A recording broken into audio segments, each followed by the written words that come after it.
कहते हैं, हम डगर डगर में कहते हैं, हम नगर नगर में कहते हैं, हम हो गए राधा रानी के। हम हाथ उठाकर कहते हैं, हम हो गए राधा रानी के।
हम कल थे राधा रानी के, कल थे राधा रानी की, हम आज भी राधा रानी के। आज भी राधा रानी की, हम कल थे राधा रानी के, कल थे राधा रानी की, हम आज भी राधा रानी के। आज भी राधा रानी की, हम हाथ उठाकर कहते हैं, सदा हो गए राधा रानी के। हम हाथ उठाकर कहते हैं, हम हो गए राधा रानी के। हम हाथ उठाकर कहते हैं, हम हो गए राधा रानी के। हम हाथ उठाकर कहते हैं, हम हो गए राधा रानी के। हम हाथ उठाकर कहते हैं, हम हो गए राधा रानी के। हम हाथ उठाकर कहते हैं, हम हो गए राधा रानी के। हम हाथ उठाकर कहते हैं, हम हो गए राधा रानी के। बोले वृंदावन बिहारी लाल की, श्री गोविंद भगवान की, बाके बिहारी लाल की। प्यारे भक्तजन, आइए कथा में प्रवेश करते हैं। कल कहाँ पहुंचे थे हम कथा पर?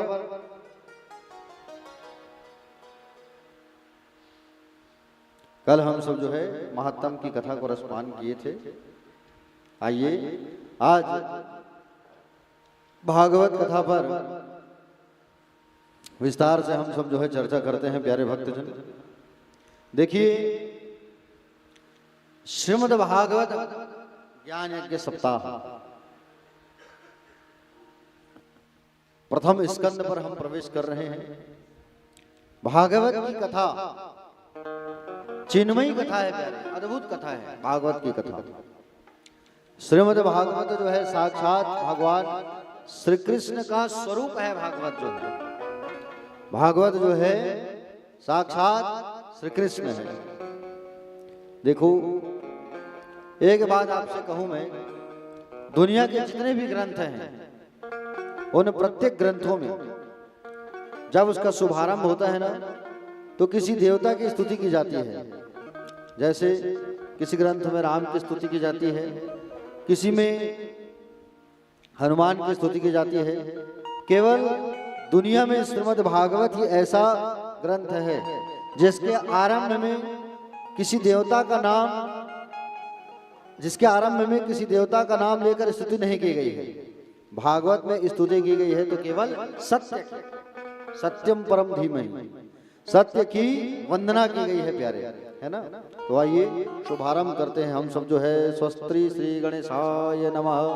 प्यारे भक्तजन, जन्माद्यस्य यतोन्वयादितर तस्सार्थस्विज्ञ स्वराट। तेने ब्रह्मदाच आदि कवये मोहयंती यत सूर्या तेजो वारी मृदाम यथा विनिमयो यत्र त्रिसर्गो मृखा धामना स्वेन सदा निरस्तकोहकम सत्यम परम धीमहि। देखिए बहुत सुंदर वर्णन किया गया है भागवत पर। जिस परमात्मा की इच्छा शक्ति से, इच्छा मात्र से विश्व जो है, पूरा प्रपंच जो है बनता है, पालित होता है और लय होता है। विश्व जो है पालित होता है, निर्माण होता है और लय होता है। वह पर ब्रह्म हिरण्यगर्भ नहीं है, बल्कि ब्रह्मा जी को जिसने स्वयं वेदार्थ ज्ञान का प्रतिपादन करके बताया है, वो कैसे है? बोले स्वराट, जो अपने स्वरूप में प्रतिष्ठित रहता है, जो और अपने प्रकाश से सारी दुनिया को प्रकाशित करने वाला है। समझ रहे हैं ना? ऐसा वो पर ब्रह्म है, जिस वेदार्थ ज्ञान को समझने में बड़े बड़े शूर लोग को भी मोह प्राप्त हो जाता है। वही वेदार्थ ज्ञान जिसने सबसे पहले ब्रह्मा जी को प्रतिपादित किया, ब्रह्मा को बताया सबसे पहले। प्यारे भक्तजन, जो अनेक सूर्यों के समान जो चमक रहे हैं, अनेकों सूर्य के समान चमक रहे हैं। प्यारे भक्तजन, जो अपने कार्यों से पूरे विश्व को पालित करते हैं और लय करते हैं। प्यारे भक्तजन, जैसे जल में सूर्य की किरण पड़ती है ना, तेजों में, सूर्य राशियों में, रश्मियों में कभी कभी जल की भ्रांति हो जाती है, और जल में भी हमें कभी स्थल का भ्रम हो जाता है। वैसे ही यह जागृत, स्वप्न, सुसुप्ता रूपा जो सृष्टि है, उस परमात्मा की अधिष्ठान सत्ता की वजह से सत्यव्रत प्रतीत होता है। प्यारे देखिए, माया और माया के कार्यों से जो सर्वथा परे है, माया और माया के कार्यों से जो सर्वथा परे है, सर्वथा अलग है, ऐसे परम सत्य की हम सब जो है वंदना करते हैं। सत्यम परम धीमहि। भागवत में सबसे पहले वंदना की गई है सत्य की। प्यारे, सत्यम परम धीमहि, उस सत्य की हम जो है वंदना करते हैं। सज्जनों, सत्य की बात क्यों? भागवत में पहले, मध्य और अंत में भी सत्य प्रतिपादित होता है। पहले श्लोक में आपने सुना है सत्यम परम धीमहि, और भागवत जब मध्य में आता है, कथा चलते चलते भागवत जब मध्य में आता है, उसमें भी सत्यव्रतम, सत्य परम, तो मध्य में भी सत्य है। और भागवत का जो अंतिम अध्याय है उसमें भी सत्य है और अंत में भी सत्य है। इसलिए ही सत्य की ही पूजा की गई है। सत्यम परम धीमहि। प्यारे भक्तजन, सत्य से बढ़कर के कोई धर्म नहीं होता, ठीक है ना? महर्षि वेद व्यास ने लिखा है शास्त्रों में, असत्याद परमा परा अधर्मो, अर्थात नहीं असत्य समपातक पुंजा। असत्य से बढ़कर कोई अधर्म नहीं होता। असत्य से बढ़कर कोई बड़ा कोई अधर्म नहीं, और सत्य से बढ़कर कोई धर्म नहीं होता। प्यारे भक्तजन, इसलिए जीवन में ज्यादा से ज्यादा सत्य बोलना चाहिए। जीवन में ज्यादा से ज्यादा हम लोगों को सत्य बोलना चाहिए। दूसरे श्लोक में बड़ी सुंदर बात कही गई है, धर्म प्रोन्जित केतवोत्र परमो निर्मत्सराणाम सताम वेद्यम वास्तवमत्र वस्तु शिवदम तापत्रोन्मूलनम। श्रीमद् भागवते महामुनि कृते किम वा परैरीश्वरः सद्यो हृद्य वरुध्यते अत्र कृतिभिः शुश्रूषभिः स्तक्षणात्। कहा गया है प्यारे, भागवत में परम धर्म का निरूपण किया गया है। भागवत में परम धर्म का निरूपण किया गया है। सज्जनों, परम धर्म क्या है? तो कहते हैं परम धर्म है कृष्ण कथा। परम धर्म क्या है? परम धर्म है कृष्ण कथा।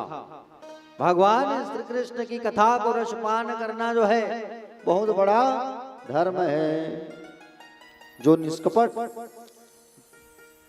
जो निष्कपट संत है, जिनके मन में जरा भी कपट नहीं, जो निष्कामी है, जो निष्कामी है, जिसको ना फ्लैट चाहिए, ना स्वर्ग न चाहिए, ना ही वैकुंठ चाहिए, ना मुक्ति चाहिए, ऐसा निष्कामी जिसका जीवन है, उन संतों के जानने योग्य जो परम धर्म कृष्ण कथा है, उस कृष्ण कथा का वर्णन श्रीमद् भागवत में है। ये कृष्ण कथा कैसी है? बोले शिवदम शिवम कल्याणम ददाति इति शिवदम कल्याण, कल्याण करने वाली है कृष्ण कथा। और कैसी है? तापत्रयोन्मूलम, तीनों प्रकार के तापों का उन्मूलन करती है। ये तीनों प्रकार के तापों का उन्मूलन करती है कृष्ण कथा। प्यारे भक्तजन, आध्यात्मिक ताप, आदि दैविक और अधिभौतिक ताप, तीनों तापों को विनष्ट कर देती है भागवत जो है। प्यारे भक्तजन, अन्य किसी ग्रंथ को पढ़ने का समय नहीं मिले और आप जीवन में केवल भागवत को ही पढ़ लेते हो, तो सारे पुराणों के श्रवण का फल जो है आपको प्राप्त हो जाता है। सारे पुराणों का श्रवण का फल आपको यूं ही प्राप्त हो जाता है। कल मैंने बताया था ना, 17 पुराण आप पढ़ लिए हो, लेकिन भागवत महापुराण को नहीं पढ़े हो, नहीं सुने हो, तो जीवन जो है आपका अधूरा है प्यारे, है ना। देखिए, आपको बता दूं मैं, भागवत कथा 88,000 ऋषि जो है सुंदर बैठे हुए हैं और सौनक जी महाराज प्रश्न कर रहे हैं सुत जी महाराज से। ये 88,000 ऋषियों के जो मुखिया है, 88,000 ऋषियों के जो मुखिया है,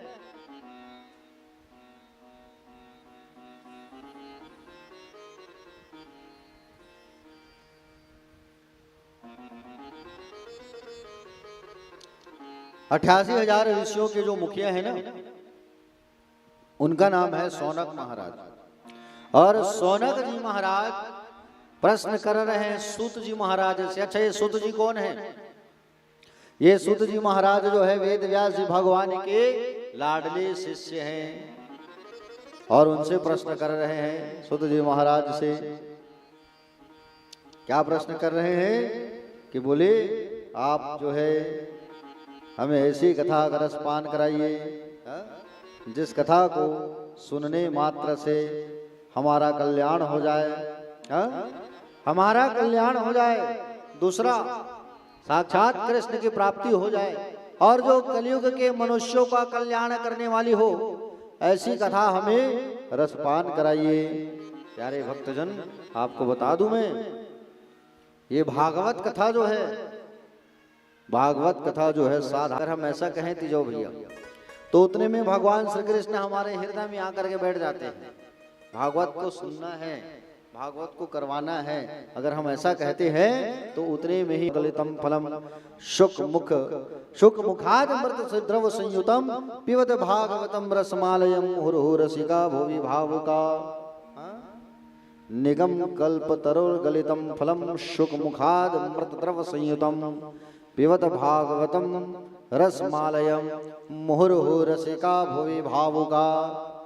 श्रीमद् भागवत जो है वेद रूपी कल्प वृक्ष का पका हुआ फल है। ये भागवत जो है वेद रूपी वृक्ष का, वेद रूपी वृक्ष का पका हुआ फल है भागवत। और पका हुआ फल है भागवत जो है, इस वेद रूपी वृक्ष के पकी हुई फल को चोच मारा है श्री सुखदेव भगवान ने। और श्री सुखदेव भगवान ने इसे चोच मारा है, जैसे कोई फल को खाते हो और कोई फल को जैसे कोई पक्षी जो है चोच मार देता है तो वो अति मीठा हो जाता है कि नहीं? मीठा होता है कि नहीं होता है? उसी प्रकार भागवत भी फल है तिजो भैया, वेद रूपी वृक्ष, वेद रूपी वृक्ष का पका हुआ फल जिसे चोच मारा है सुखदेव भगवान ने, तो वो मीठा हो गया है। और भागवत इतना मीठा है, इतना मीठा है कि इसमें केवल रस ही रस भरा है, छिलका नहीं है, गुठलू नहीं है, केवल रस। पिबत भागवतम रसमालयम, जितनी बार पीना है पियो, जैसी पीना है पियो, लेकिन पियो। भागवत को पीते रहना चाहिए, रसपान करते रहना चाहिए। देखिए नैमिषारण्य में सुंदर 88,000 ऋषि जो है प्रश्न करते हैं। श्री सुखदेव बोले सूत जी महाराज से, सूत जी महाराज से पहला प्रश्न किया, कहा मानव के लिए परम धर्म क्या है, मनुष्य का परम धर्म क्या है। देखो हमारा जन्म हुआ है मानव जाति में और हम मनुष्य हैं, तो मनुष्य का परम धर्म क्या है। प्यारे भक्तजन, मुनियों की जिज्ञासा है और मुनियों की जिज्ञासा ये है, उन्होंने प्रश्न किया है कि मनुष्य का परम धर्म क्या है। परिक्रमा लगाना धर्म है या प्रातः काल 4 बजे उठ करके स्नान करना। मनुष्य के लिए सबसे बड़ा जो कर्तव्य रूपी धर्म है वो क्या है, मनुष्य का कर्तव्य क्या है, ऐसा पूछा जा रहा है। तो प्यारे भक्तजन, मनुष्य का सबसे पहला कर्तव्य क्या है, मनुष्य का कर्तव्य है भगवान के चरणों में प्रेम होना।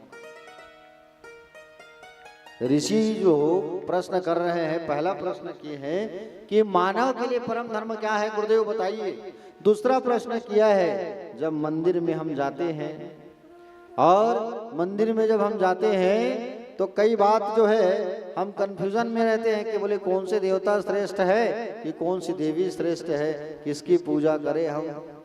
होता है कि नहीं होता है। राम जी है ज्यादा शक्तिशाली है, धन दुर्गा मैया शक्तिशाली है, धन कृष्ण जी, धन भोलेनाथ है, ऐसे मन में विचार आते ना। तो ये भी प्रश्न किया गया है, बोले सबसे बड़े, बोले मंदिर में हम जाते हैं तो कहे शंकर जी श्रेष्ठ है, कोई है दुर्गा माँ सबसे ऊंची है, कोई बोलते हैं भैरव बाबा है, तो किसकी पूजा करें, किसको माने। तीसरा प्रश्न किया है, वेद में परमात्मा का नाम अजन्मा है, तो भगवान का जन्म होता है या अवतार होता है, ये भी बताइए। भगवान का जन्म होता है कि अवतार, ये भी मुझे जानना है।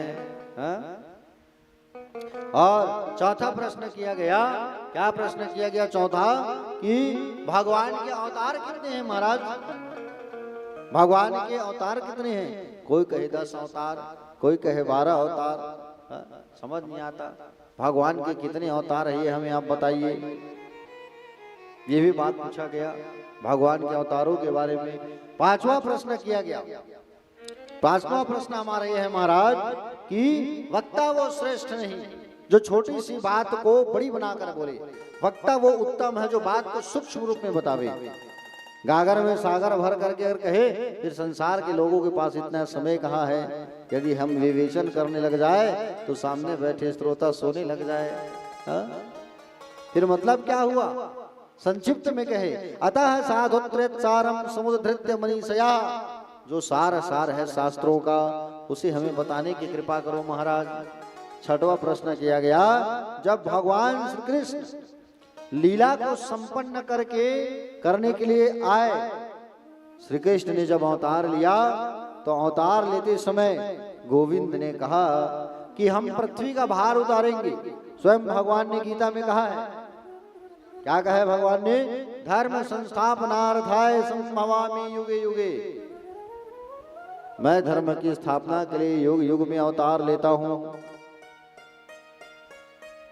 यदि हम भगवान की बात पर विश्वास करें तो अपनी लीला समाप्त करके भगवान श्री कृष्ण जब चले गए तो धर्म तो अकेला पड़ गया, धर्म किसकी शरण में गया। आप 6 प्रश्न किया ऋषियों ने, 6 प्रश्न सूत जी महाराज से, आप हमारे इन 6 प्रश्नों का उत्तर हमें बताइए। तो कहे बोले ठीक, बहुत सुंदर।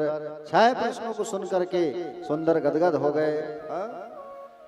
ऋषियों के प्रश्नों के उत्तर को देने से पहले, ऋषियों के प्रश्नों के उत्तर को देने से पहले सूत जी महाराज ने कहा कि मैं सबसे पहले परम आदरणीय आचार्य श्री सुखदेव भगवान के चरणों में प्रणाम करना चाहता हूं, और मैं सबसे पहले भगवान के चरणों में प्रणाम करना चाहता हूं। कहे देखिए, भगवान सुखदेव भगवान के बारे में यहां बताया गया है, ध्यान से सुनना, ठीक है। सुखदेव भगवान जो है पहले तोता थे, जाओ भैया तोता। सुखदेव भगवान जिन्होंने राजा परीक्षित को कथा सुनाया वो पूर्व में तोता थे, पहले गोलोक धाम। अच्छा, गोलोक धाम किसे कहते हैं बता रहा हूं, सुनो। एक बार भगवान शंकर ने भगवान विश्वकर्मा को बोल करके एक सुंदर स्थान बनवाया, नगर, और वहां पर सोने का सिंहासन रखा और विष्णु जी को बुलाए और उनको बैठाया। सारे देवता वहां पर है और विष्णु जी को बैठा करके पूजा कर दिया गया। और पूजा करके सुंदर पूजा पाठ करके अभिषेक किया गया और प्रणाम किया गया। और शंकर जी ने कहा, आज से हम सब के आप जो है प्रधान देव है, प्रधान देव हैं आप हमारे आज से। और आज से जो नगर है वो गोलोक धाम कहलाएगा। तो ये गोलोक धाम वही है जहाँ भगवान श्री कृष्ण जो है वास करते हैं, रहते हैं, गोलोक धाम। प्यारे भक्तजन, उस गोलोक धाम पर सुंदर भगवान श्री कृष्ण और राधा रानी विराजमान रहते हैं। उसी राधा रानी की गोद में सुखदेव भगवान जो है खेलते थे, तोता थे, तोता मिट्टू। और ये तोता जो है राधा रानी की गोद में खेला करते थे, कूदा करते थे। एक बार राधा जी ने कहा कि तुम जाओ सो मृत्यु लोक में और सब में जन जन में भक्ति का प्रचार करो, जाओ भक्ति का प्रचार करो और श्री कृष्ण के नाम का डंका बजाओ, सबके अंदर भगवान श्री कृष्ण की एक आस लगाओ, भगवान श्री कृष्ण का सब पूजा करे, जाप करे, ये भक्ति के प्रचार करो। तो तोता ने कहा कि बोले, सुख ने कहा कि बोले हम नहीं जाएंगे, अगर हम जाएंगे तो माया हमें डस लेगा और माया का ये चक्र है उसमें हम पढ़ना नहीं चाहते, ऐसा कह दिया। माया का जो चक्र है उस माया के चक्र में हम नहीं पढ़ना चाहते। तो प्यारे भक्तजन, जो चार माला में जाप कर रहा हूं ना वो भी नहीं हो पाएगा, कहे प्यारे भक्तजन। और किशोरी राधा जी ने कहा, नहीं बेटा, मैं आपको वचन देती हूं कि आप पर माया का असर नहीं होगा। मैं आपको वचन देती हूं कि आपके ऊपर माया का असर नहीं होगा, आप जाओ। तब वही आदरणीय पूज्य सुखदेव भगवान जो तोता के रूप में गोलोक धाम में विराजमान थे, वो मृत्यु लोक में आए और कैलाश पर्वत के ऊपर एक पक्षिणी के गर्भ से उन्होंने जन्म लिया। पक्षिणी के गर्भ से अंडा के रूप में प्रादुर्भाव हुआ, अंडे के रूप में प्रकट हुए हैं। और अभी अंडे में जीव प्रादुर्भाव, अंडे से जीव निकला नहीं है, अंडे में है वो जीव जो है, ठीक है। बर्फीली हवाएं और जोर जोर से चलने लगी ठंडी ठंडी हवा, तो वो अंडा फूटा और सुखदेव जी के माता पिता शुक पक्षी और पक्षिणी दोनों उस अंडे को पड़ा छोड़कर वहां से चले गए थे।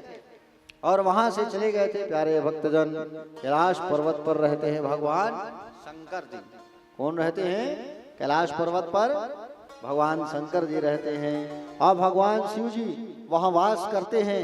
नारद जी ने एक बार अपने मन में विचार किया कि सुखदेव जी का प्राकट्य होना जरूरी है और सुखदेव जी को प्रकट करना जरूरी है, तो इसके लिए क्या किया जाए। तो आदरणीय सुखदेव जी विचार करने लगे, नारद जी विचार करने लगे कि सुखदेव जी प्रकट नहीं होंगे तब जन जन में भागवत का प्रचार कैसे होगा, उनको प्रकट करना जरूरी है। तब नारद जी ने विचार किया।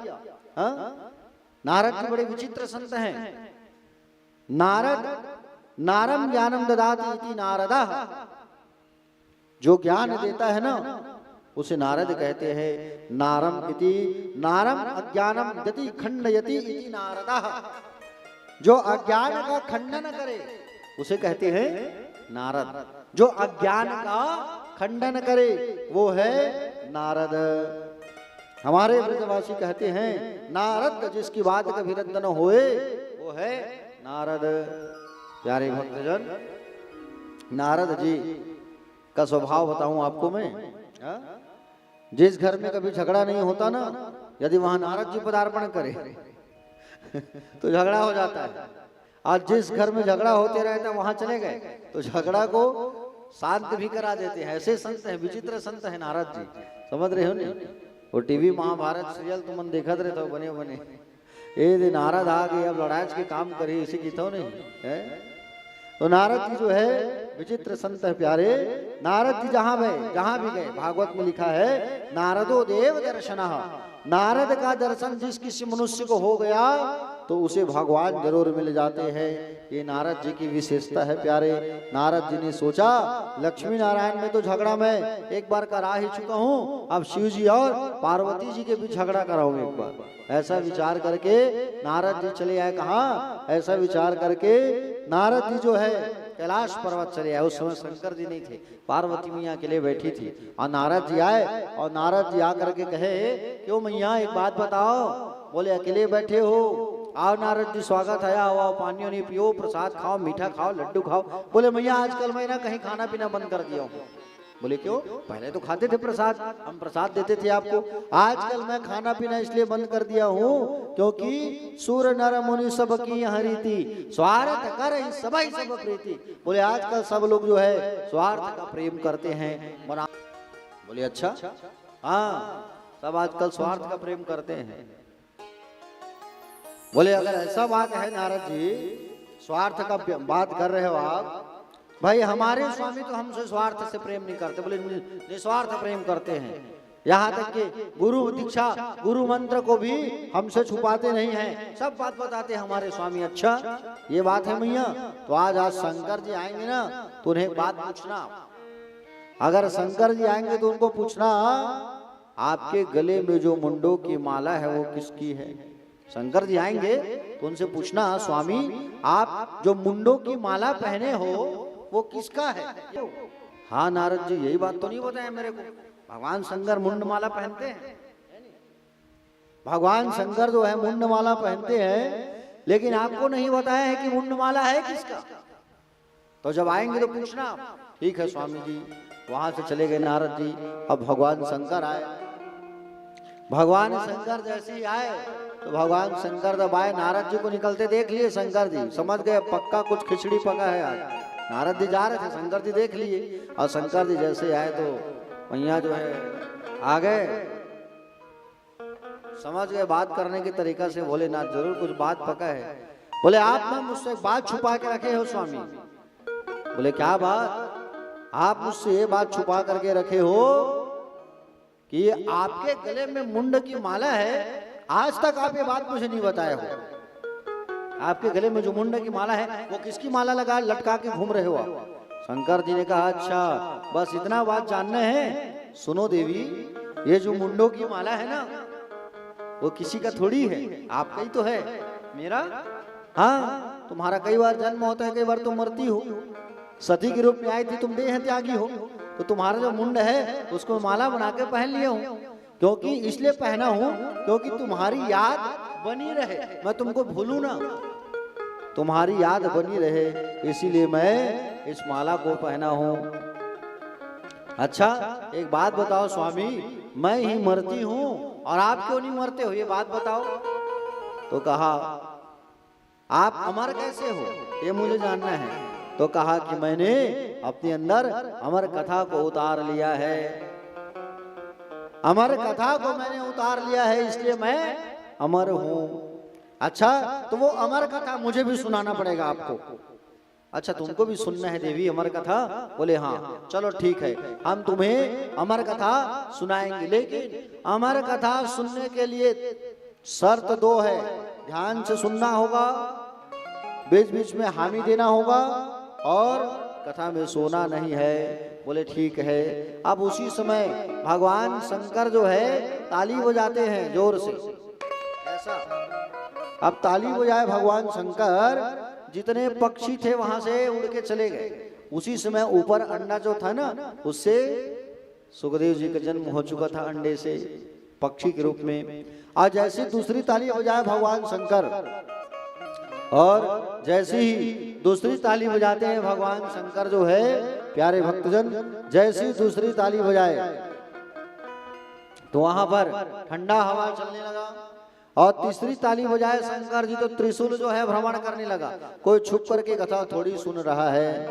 और उसी समय भगवान शंकर जो है जब कथा बताना चालू किए ना, जब भगवान शंकर जो है कथा बताना चालू किए प्यारे भक्तजन, तो शंकर जी जो है जब कथा बताना प्रारंभ किए तो जैसे अमर कथा सुंदर बता रहे हैं, अमर कथा जब सुंदर बता रहे हैं, पार्वती मैया हाँ स्वामी, हूँ स्वामी, जी स्वामी कह रही है, कथा चल रहा है।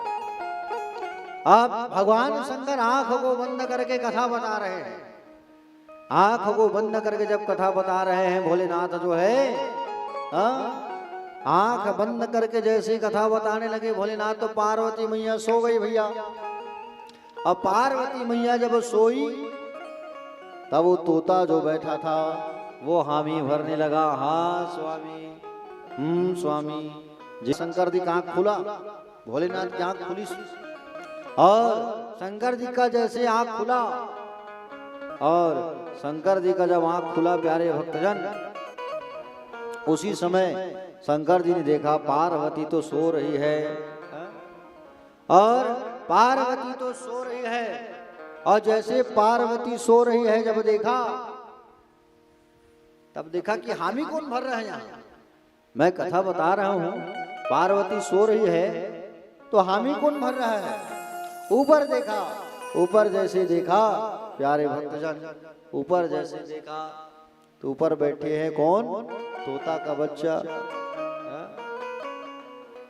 पक्षी। और वो पक्षी जो है हामी भर रहा है। अंततः भगवान नारायण स्वयं आए, और भगवान नारायण जब आए तब नारायण जी आकर के कहे कि बोले सुखदेव बाहर आओ। गर्भ से बात हो रहा है, डायरेक्ट, समझ रहे हो नहीं, गर्भ से डायरेक्ट बात हो रहा है। कहे सुखदेव बाहर आओ। नहीं आऊंगा।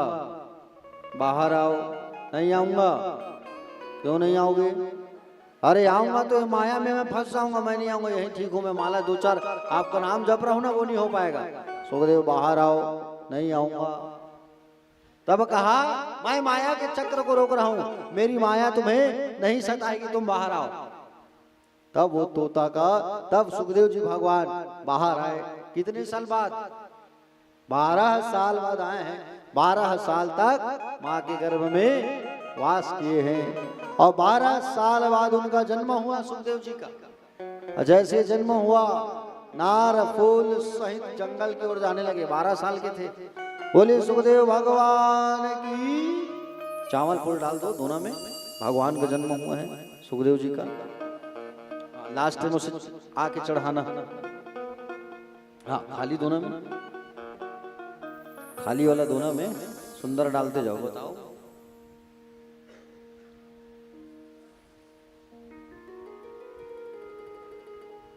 सुखदेव भगवान का जैसे जन्म हुआ, जैसे ही जन्म हुआ है सुखदेव जी का, वैसे जिस स्थिति में जन्म हो वैसे जंगल जाने लगे। नहीं रुके माता पिता पास। सुखदेव जी का जब जन्म हुआ तो जंगल चले गए। पिताजी कौन? व्यास नारायण। व्यास नारायण भगवान दौड़ाने लगे, पुत्र रुको, पुत्र रुको, पुत्र रुको। लेकिन कहाँ रुके? पुत्र रुको रुको रुको रुको चिल्लाने लगे, लेकिन ये नहीं रुके प्यारे भक्तजन। जाने लगे जंगल की ओर। पिताजी चिल्लाने लगे रुको रुको रुको।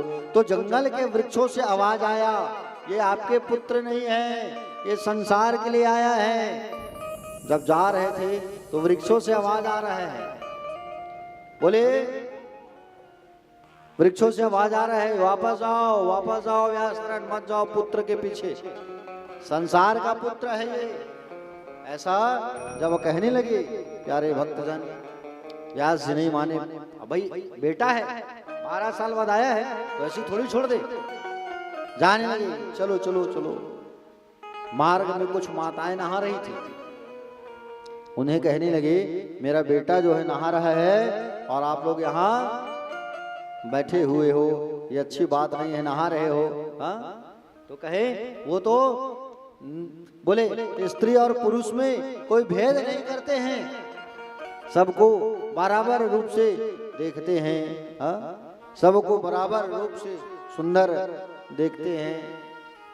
वो तो ब्रह्म है, स्त्री पुरुष में कोई भेद नहीं करते हैं। वो दौड़ते दौड़ते दौड़ते दौड़ते चले गए, और दौड़ते दौड़ते दौड़ते दौड़ते जैसे ही गए प्यारे भक्तजन,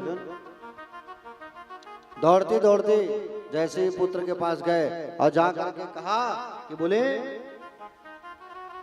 चलो पुत्र वापस चलो। तब कहा प्यारे भक्तजन कि बोले पिताजी मैं वापस नहीं जाऊंगा, आप जाओ। बोले क्यों बेटा? बोले ये जीव जो है कई बार जन्म लेता है और कई बार माता बनता है, कई बार पिता बनता है, और ये आवागमन का जो चक्र है वो चलते रहता है, इसलिए मैं नहीं जाऊंगा पिताजी, आप वापस चले जाओ। और जैसे ही कहा कि मैं नहीं जाऊंगा, वापस चले जाओ आप, तो प्यारे भक्तगण सुंदर जब ऐसा कहा कि मैं वापस नहीं जाऊंगा आप जाओ, तो व्यास जी वापस आ गए। और व्यास जी जो हैं वापस आ गए प्यारे भक्तजन। और जैसे ही व्यास जी वापस आए, तो व्यास जी जो है जैसे ही वापस आए तो अब कहे कि बोले पुत्र हमारा तो वापस नहीं आ रहा है, क्योंकि वो तो संसार के लिए आया है ना। तो ऐसे संत है हमारे सुखदेव भगवान, ठीक है। अब यहाँ पर ऋषियों के प्रश्न का उत्तर देने लगे सुत जी महाराज। पहला प्रश्न किया गया था मानव के लिए परम कर्तव्य परम धर्म क्या है ना। तो सुत जी उत्तर देते हैं मनुष्यों के लिए जो सबसे सर्वोत्तम धर्म है भगवान श्री कृष्ण के चरणों में प्रेम होना, भगवान के चरणों पर प्रेम होना, ये मनुष्य का सबसे बड़ा धर्म है, कर्तव्य है। इसलिए प्यारे किसी से प्रेम करो या ना करो, लेकिन भगवान श्री कृष्ण से जरूर प्रेम करो आप। किसी से प्रेम करो या ना करो, लेकिन भगवान से प्रेम जरूर करना चाहिए। हाँ, भगवान से आप जरूर प्रेम करो। मनुष्य का यही सबसे बड़ा धर्म है कि भगवान के चरणों में प्रेम होना चाहिए। दूसरा कहे मंदिर में जब हम जाते हैं तो कौन सी देवता श्रेष्ठ है, देवी श्रेष्ठ है, ये भी प्रश्न पूछा गया था। तो कहे जैसे सुत जी महाराज ने कही कि बोले बड़ी सुंदर बात है, निंदा कभी किसी की मत करो, निष्ठा हमेशा एक में रखो। निंदा किसी की मत करो और निष्ठा एक में रखो। आगे बताते हैं कि यथा तरोर मूल निशे चनेन्द्र प्रत्येतत स्कंद भुजोपशाखा। क्या कहा गया? जैसे वृक्ष की जड़ में हम पानी डालते हैं ना वृक्ष की जड़ में, तो वृक्ष की जड़ में जब हम पानी डालते हैं तो ऊपर फूल खिलता है, पत्तियां आती है ना। उसी प्रकार से संसार के जितने देवी देवता है सब वृक्ष की क्या है? पत्तियां हैं, पुष्प है, तने हैं, शाखा है। जड़ कौन है? जड़ भगवान श्री कृष्ण है। तो जड़ को पकड़े रहो आप, और जड़ को पकड़े रहोगे तो ऊपर भी हरा भरा रहेगा प्यारे, ऊपर भी सुंदर हरा भरा रहेगा। केवल जड़ को पकड़ने की जरूरत है हमको। बोले गोविंद भगवान की। इसलिए भगवान कन्हैया से प्रेम करो, गोविंद से प्रेम करो। बोले बाके बिहारी लाल की जय। आप एक भजन करते हैं, फिर कथा पर आगे प्रवेश करेंगे।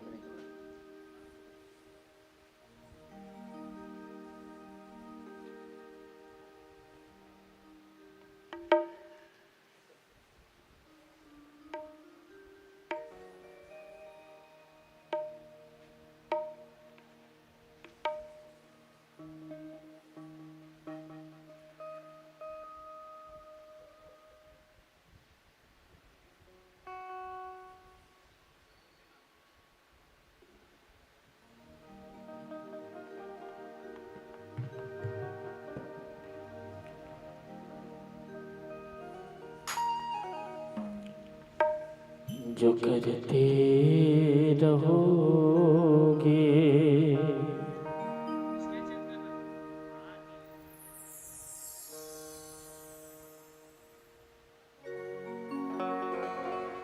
जो करते रहोगे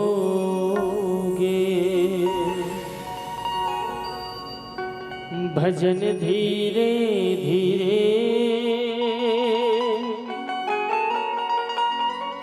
तो मिल जाएगा वो सजन धीरे धीरे।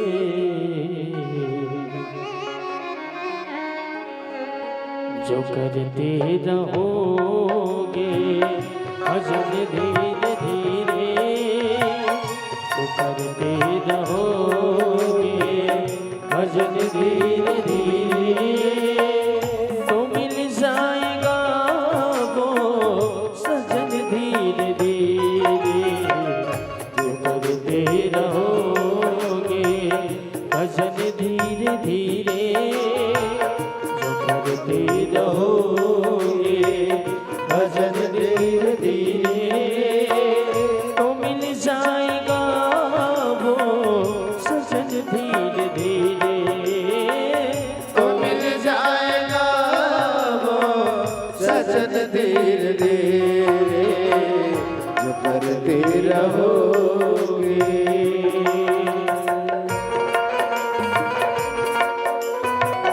हरि बोल।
अगर उनसे मिलने की दिल में हो तमन्ना, अगर उनसे मिलने की दिल में तमन्ना, अगर हरि से मिलने की हो दिल तमन्ना, अगर उनसे मिलने की दिल में तमन्ना, हो दिल में तमन्ना,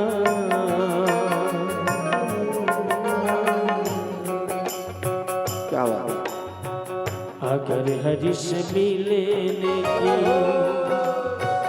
अगर हरि से मिलने की दिल में हो तमन्ना, अगर हरि से मिलने की दिल में हो तमन्ना, तो करो शुद्ध अनंता करन धीरे धीरे, करन धीरे धीरे, हरि से मिलने हो।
मुश्किल नहीं है, कोई काम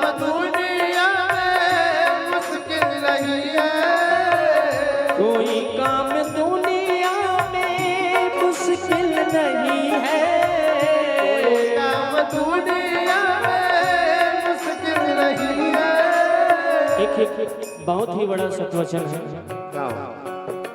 अगर ठान लो तो कोई काम संसार में मुश्किल नहीं होगा।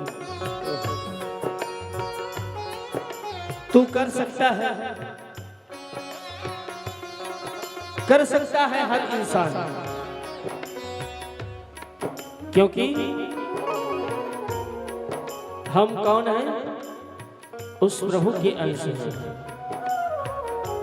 ईश्वर अंश, जीव अविनाशी। इसलिए प्रयास करिए, अवश्य करके सफल होंगे। कोई काम दुनिया में मुश्किल नहीं है। कोई काम दुनिया में मुश्किल नहीं है। कोई काम दुनिया में मुश्किल नहीं है। कोई काम दुनिया में मुश्किल नहीं है। मुश्किल नहीं है।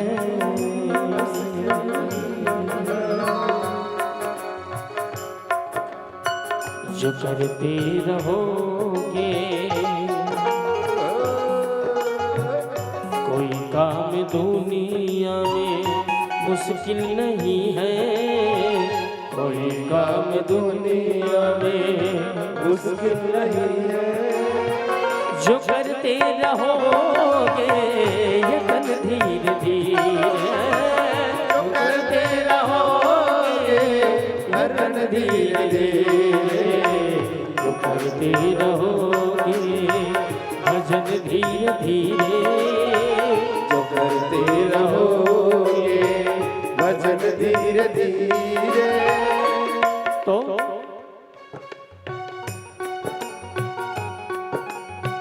करो प्रेम से भक्ति सेवा हरि की। करो प्रेम सेवा, क्या बात। करो प्रेम से भक्ति सेवा हरि की।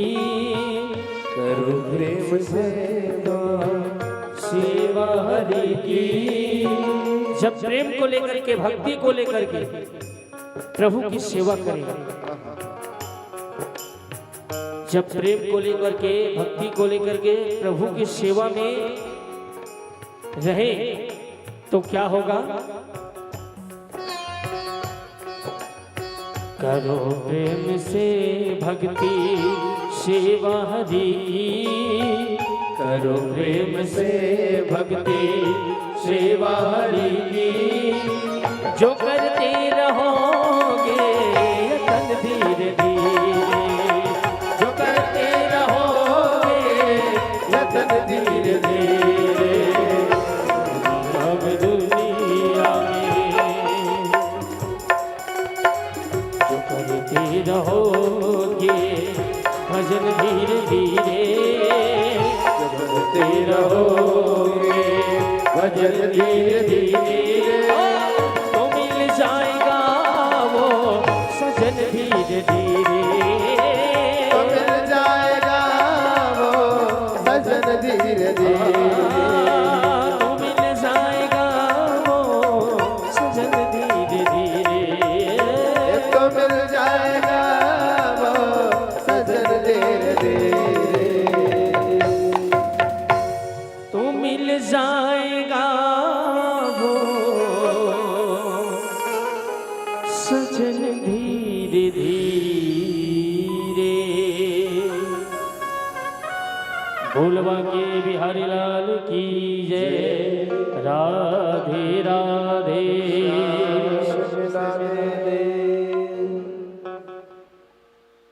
बोले वृंदावन बिहारी लाल की जय।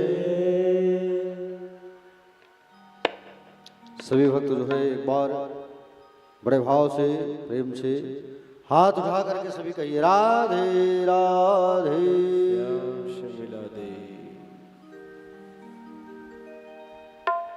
प्यारे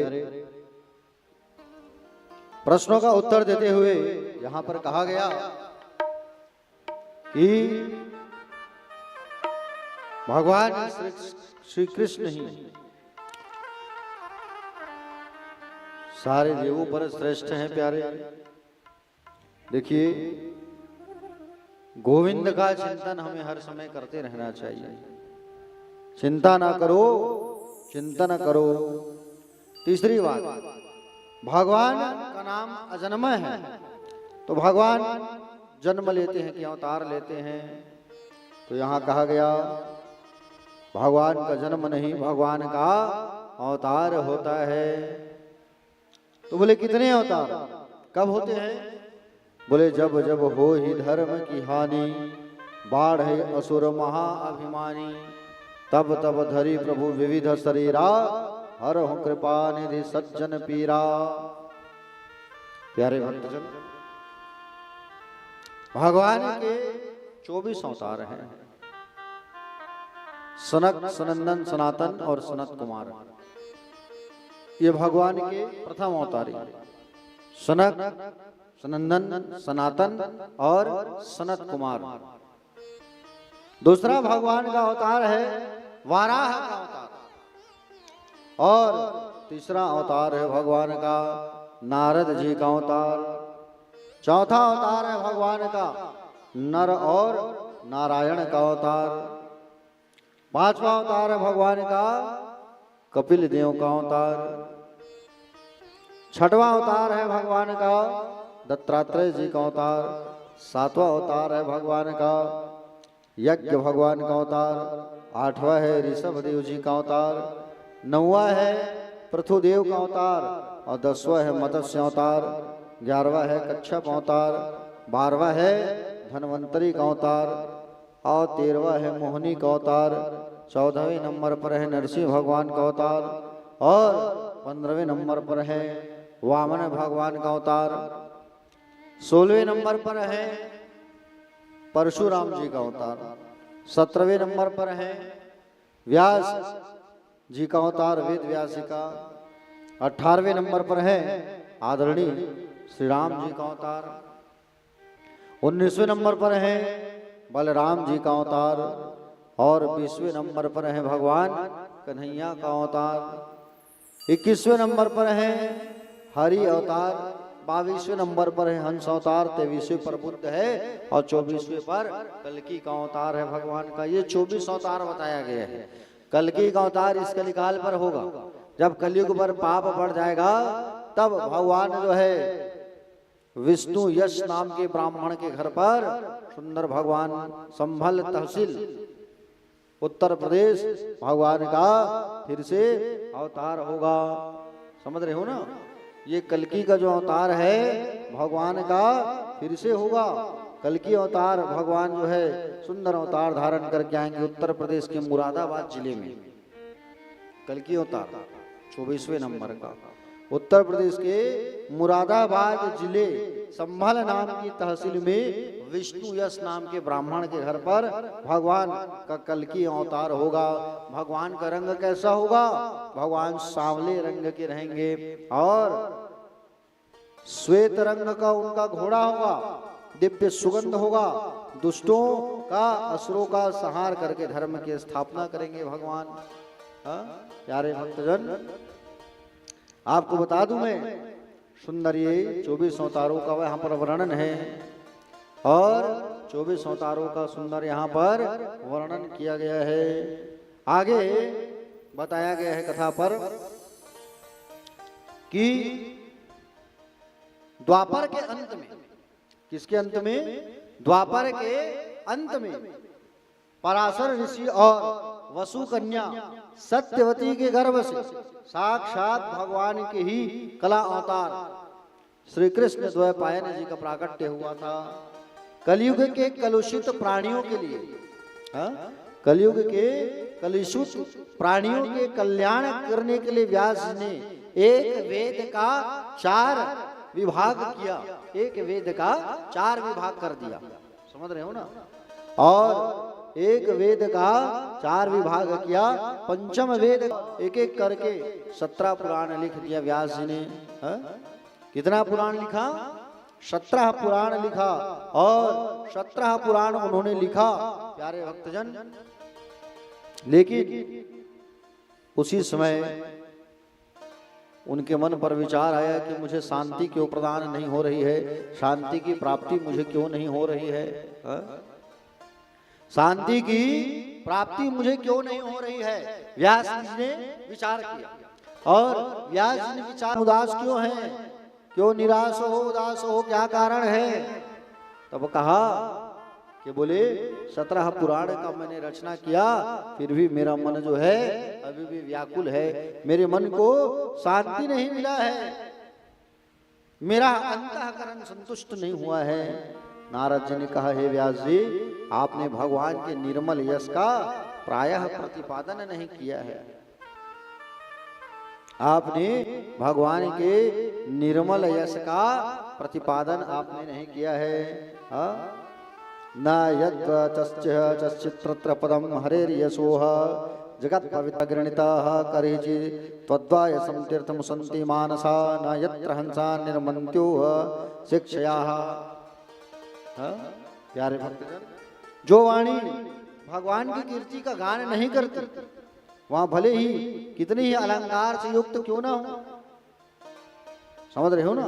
जो वाणी भगवान का गुणगान नहीं करता है, चाहे वो कितना ही अप टू डेट सुंदर क्यों ना हो, उसे विद्वानों ने कौओं के तीर्थ समान कहा गया है। भगवान के भक्त उसमें विहार नहीं करते, जो भगवान का भजन नहीं करते हैं और जो दिन रात खाने पीने में मस्त रहते हैं, उसे जंगली सुअर कहा गया है। मनुष्य का जन्म तुमने प्राप्त किया और मनुष्य का शरीर प्राप्त करके तुमने यदि भगवान का तुमने भजन नहीं किया, कान से श्रवण नहीं किया, तो इसको भीमोरा कहा गया है। बॉम्बी जीव है तुम्हारा, और जीव से तुमने हरि नाम नहीं किया, संकीर्तन नहीं किया। अगर तुमने भगवान का संकीर्तन तुमने नहीं किया है, तो ये जीव जो है, इस जीव को कहा गया है मेढक कहा गया है। क्या कहा गया है? मेढक कहा गया है। प्यारे भक्तजन, इस प्रकार से नारद जी कहने लगे कि हम जो है आपको कहते हैं, क्या कहते हैं कि बोले आप जो है श्रीमद् भागवत की रचना करो महाराज। नारद जी ने अपने पूर्व जन्म की कथा बताई, समझ रहे हो ना? कहा अहम पुरातित भवे अभवम मुने दास्यस्तु कस्याश्चन वेदवद्वादिना। कहा गया कि हे मुनि, मैं पिछले जन्म में वेदवादी ब्राह्मणों के यहाँ काम करने वाली दासी के गर्भ से मैंने जन्म लिया था। मैं पूर्व जन्म में दासी का बेटा था। नारद जी कहने लगे, मेरी जो माँ है वो राजा के घर जाती थी, और राजा के घर जाकर के मेरी माँ जो है काम करती थी, और मैं भी माँ के साथ जाया करता था। एक बार हमारे गांव में नगर में संतों का आगमन हुआ, और हमारे घर पर जब संतों का आगमन हुआ, प्यारे भक्तजन, जब कहा कि हमारे गांव पर संतों का जब सुंदर आगमन हुआ, तो राजा ने हमारी नौकरी लगाई, कार्य लगाया कि तुम संतों के जूठन पत्तल को उठाने का काम करोगे। तुम संतों के जूठन पत्तल को तुम्हारा काम रहेगा उठाने का, ऐसा कहा गया। तो प्यारे भक्तजन, उनका नाम था हरिदास। पूर्व जन्म में हमें संतों के जूठे पत्तलों को उठाने का कार्य मैं करता था, और संतों के जूठे पत्तलों को उठाने का मैं काम करता था। संत महात्मा जब जाने लगे, तब मैं संतों के चरणों को पकड़ लिया, और पकड़ के कहा कि मैं भी आपके साथ जाना चाहता हूँ। तब संतों ने कहा कि आप हमारे साथ नहीं जा सकते, आपकी माँ जिंदा है, और आपकी माँ जीवित है, तो भी आपको अपनी माता जी की सेवा करना है। जब तक माता और पिता जीवित होते हैं, तो हमारे अंदर ऋण होता है, माता का ऋण और पिता का ऋण। बचपन में जब हम छोटे रहते हैं, तो हमारे माता पिता हमको पीठ पर उठा करके खेलते हैं, कूदते हैं, प्यार करते हैं, तो हमारे अंदर एक कर्जा रहता है। जब तक हम अपने माँ बाप के 100 लाश को कंधे में रख करके शमशान लेके नहीं जाते, तब तक हम माता और पिता के ऋण से मुक्त नहीं होते। क्योंकि बचपन में जब हम छोटे रहते हैं, हमारे माता जी हमको उठाती है, हमारे पिताजी हमको उठाते हैं, हाँ, प्रेम करते हैं, तो एक कर्ज होता है माता और पिता का ऋण, कर्ज। वो कर्ज जो है कब पूरा होगा? जब हम अपने माता पिता के लाश को अपने कंधे पर धर करके लेकर के जाएंगे। और अगर माता पिता है तो हमें जरूर उनकी सेवा करना चाहिए, माता पिता का हमको संकीर्तन करना चाहिए, माता पिता की पूजा करना चाहिए, माँ बाप के दिल को नहीं दुखाना चाहिए। माता और पिता है तो जरूर अवश्य हमको उनकी सेवा करना चाहिए प्यारे। इस पर आगे बताया गया है कि संत के साथ जब जाने लगे हरिदास जी, तो संतों ने कहा तुम्हारी माँ जिंदा है, तुम हमारे साथ नहीं जा सकते हरिदास। तो कहा, उनको मंत्र दिया, 12 अक्षर मंत्र, ओम नमो भगवते वासुदेवाय, और कहा आप इस मंत्र को जाप करते रहो, जब गोविंद की इच्छा होगी तब तुम्हें बिल्कुल सद्गति की प्राप्ति होगी। दिव्य ज्ञान उपदेश किया। एक समय उसकी माँ को सर्प ने काट लिया, उसकी माँ की मृत्यु हो गई। नारद जी की पूर्व जन्म की कथा सुन रहे हो, हरिदास का नाम, हरिदास की माँ को सांप ने डस लिया प्यारे। और इसे भी मैं ईश्वर की इच्छा मान करके उत्तर दिशा की ओर चला गया जहां संत लोग गए थे, और एक सरोवर में स्नान करके जैसे ही पीपल के वृक्ष में के नीचे बैठा, अचानक श्री हरि का वहां सुंदर वास हो गया। मैं धन्य हो गया और मैं उस पीपल के पेड़ के नीचे बैठ करके मंत्रों का जाप करने लगा। मेरे हृदय में भगवान की झांकी दिखने लगी और आकाशवाणी हुआ। क्या आकाशवाणी हुआ कि बोले, ऐ बालक, इस जन्म में नहीं, अगले जन्म में तू मेरा परम दास, मेरा परम भक्त बनेगा कहे। और वही बालक अगले जन्म में नारद बन करके उनका आगमन हुआ। और जब उनका आगमन होता है तब सुंदर भगवान का दर्शन करता है, नारद जी बन गए। जब इच्छा करता है कैलाश चले गए। हाँ प्यारे भक्तजन, आकाशवाणी के बाद दूसरा जन्म नारद का हुआ और ब्रह्मा पुत्र बन करके आए। और भगवान ने अपनी वीणा मुझे प्रदान किया। नारद जी को क्या दिया गया है? भगवान ने वीणा दिया है। वीणा बजाते रहो, सत्संग करते रहो। नारद जी बजाते हैं ना वीणा, कि तुम जो है सत्संग करते रहो। इस प्रकार नारद जी ने इस प्रकार सुंदर व्यास जी को 4 श्लोक में सुंदर भागवत के श्लोकों को बताया है, 4 श्लोक में। और 4 श्लोक में जब सुंदर भागवत के श्लोकों को बताया है, तब वही नारद जी की बात को सुनकर व्यास जी सरस्वती नदी के पश्चिम तट स्थित पर सम्याप्रास आश्रम पर आए और हरि का ध्यान करते हुए सुंदर भागवत की रचना करने वाले हैं। और बाल गणेश जी को सुंदर स्मरण किया इन्होंने, और गणेश जी को याद किया, और गणेश जी को याद किया और कहा कि आप आइए गणेश जी, आपको भागवत लिखना है। गणेश जी भगवान आए, और गणेश जी भगवान जैसे ही आए तो प्यारे भक्तजन, गणेश जी का जैसे आगमन हुआ, व्यास नारायण ने कहा कि आपको भागवत को लिखना है।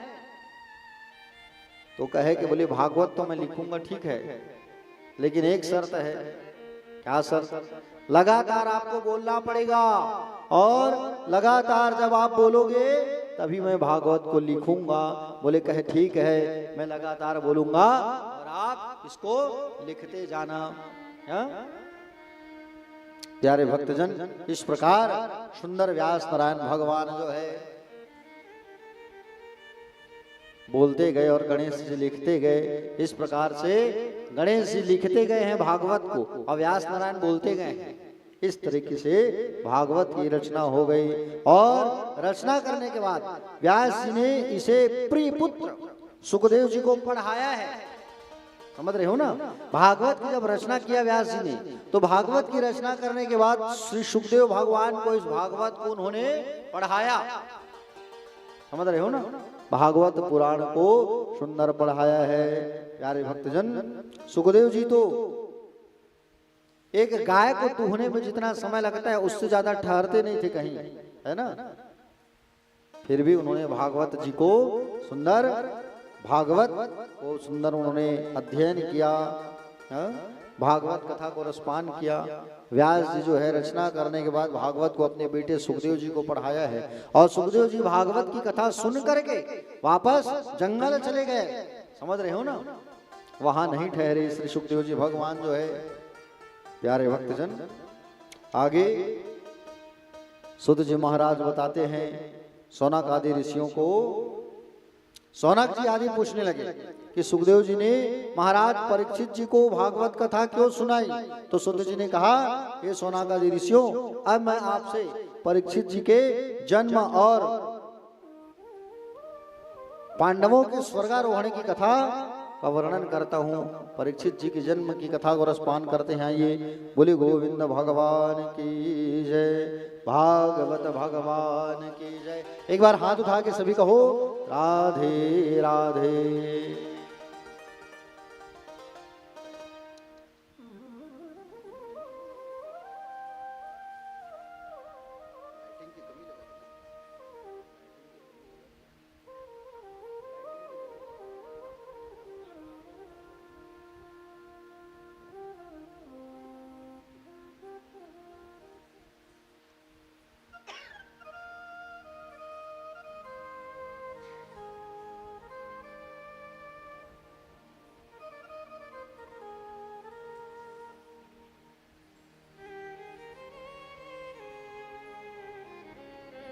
प्यारे भक्तजन, महाभारत का जो युद्ध है, आइए अब राजा परीक्षित जी के जन्म की कथा आपको सुनाते हैं हम। बड़े ध्यान से सुनिएगा। देखो, आज की जो कथा है वो बेस है, मान के चलो आप लोगों का बेस, मतलब पहले इसको समझना होगा और जब हम इनको रसपान करेंगे तभी आगे समझ आएगा। सुखदेव भगवान के जन्म की कथा तो समझ आ गई ना। कुछ डाउट हो, कुछ शंका तो बिल्कुल पूछिए आप। ठीक, चलिए आगे बढ़ते हैं। देखो, यदा मृधे कौरस्त्रिंदयानां वीरेस्वथेह वीरस्वथो वीरगति गतिषु वृकोदरा विद्वगदाभिर्मर्षः भग्नोरुदंडे धृतराष्ट्रपुत्रे। भागवत की रचना कैसे हुई ये भी समझ आ गया। भागवत को किसने लिखा है? गणेश जी ने। बोला किसने? व्यास जी ने। ठीक है। महाभारत युद्ध जब समाप्त हुआ, महाभारत का युद्ध, जीत किसकी हुई इसमें? पांडवों की। हारा कौन? कौरव, है ना। देखो, महाभारत युद्ध समाप्ति हो जाने पर भीमसेन ने, भीम भैया जो है, दुर्योधन के जंघा में गदा का प्रहार करके उसको अधमरा करके छोड़ दिए थे। वो जिंदा था, मरा नहीं था, मृत्यु की सांस को जो है गिन रहा था वो। प्यारे भक्तजन, उसी समय अपने स्वामी का हित चाहने वाले अश्वत्थामा वहां पर पहुंचे और अश्वत्थामा जी वहां आए और आकर के कहे कि मित्र, तुम्हारी इस दशा का बदला मैं जरूर लूंगा। तुम्हारी इस दशा का बदला मैं जरूर लूंगा। उन्होंने कहा कि मैं पांडवों के सिर को काट करके ला करके आपके सामने रख दूंगा। और पांडवों के सिर को काटने के लिए गए भैया, और पांडवों के सिर को जब काटने के लिए गए तो उस समय भगवान श्री कृष्ण इन पांडवों को उठा करके गंगा स्नान कराने ले गए। पांडवों को, पांडव के जो बच्चे हैं ना, वो सोए हुए थे वहां पर। भीम का बेटा भीम के जैसे, नकुल का बेटा नकुल के जैसे, सहदेव का बेटा सहदेव के जैसे,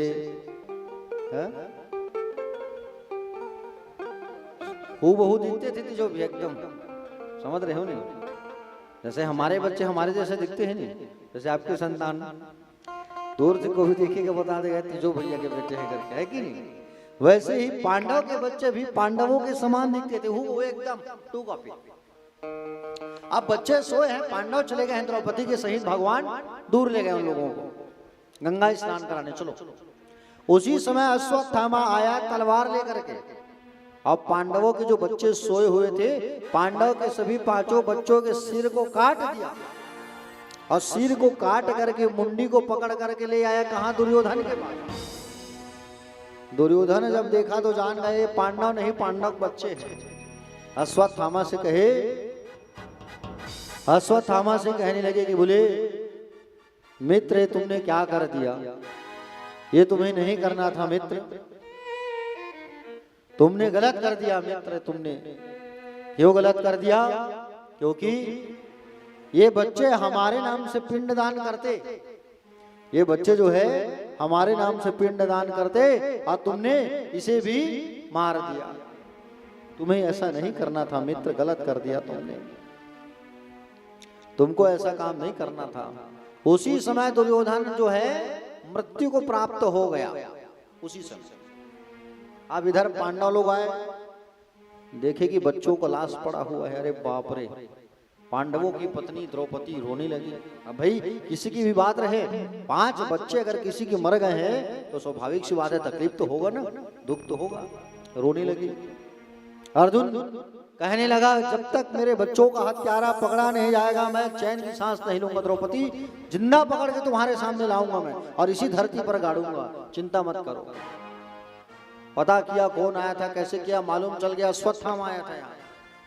अश्वत्थामा को पकड़ने चले गए और अश्वत्थामा को पकड़ने गए। अश्वत्थामा देखा अर्जुन आ रहा है